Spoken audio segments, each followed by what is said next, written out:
എല്ലായിടത്തും ലഹരിമയമാണ്. കൊച്ചിയിലും വൻ രാസലഹരി വേട്ട നടന്നു. 106 ഗ്രാം MDMA-യുമായി 2 യുവാക്കൾ പിടിയിലായി.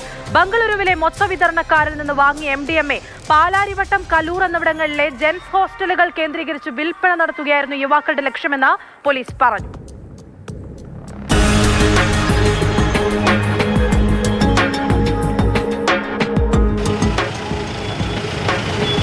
കൊച്ചി സിറ്റി പോലീസ് കമ്മീഷണർക്ക് ലഭിച്ച രഹസ്യവിവരത്തിന്റെ അടിസ്ഥാനത്തിൽ നടത്തിയ പരിശോധനയിലാണ് യുവാക്കൾ പിടിയിലായത്.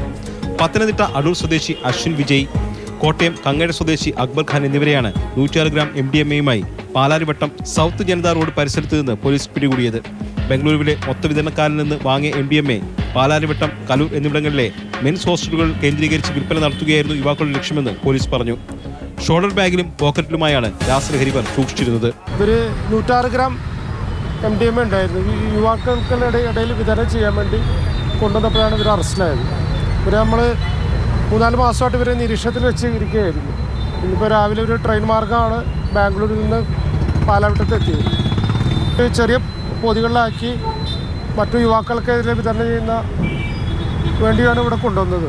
അപ്പോൾ തന്നെ നമുക്ക് ഇവരമ്മ പാലാവിട്ടം സൗത്ത് ജനതാ റോഡിൽ വെച്ച് കസ്റ്റംസ് കോടതി റോഡിൽ വെച്ച് നമ്മൾ അറസ്റ്റ് ചെയ്തു. Kochi DCP Aswathy Jiji, narcotics cell ACP Abdul Salam എന്നിവരുടെ നേതൃത്വത്തിൽ ഡാൻസ് ഓഫ് SIയും സംഘവും നടത്തിയ പരിശോധനയിലാണ് യുവാക്കൾ പിടിയിലാകുന്നത്. മയക്കുമരുന്നിന്റെ ഉറവിടത്തെക്കുറിച്ചും അന്വേഷണം നടത്തുമെന്ന് പോലീസ് അറിയിച്ചു. അറസ്റ്റിലായ ഇരുവരെയും ശനിയാഴ്ച കോടതിയിൽ ഹാജരാക്കും.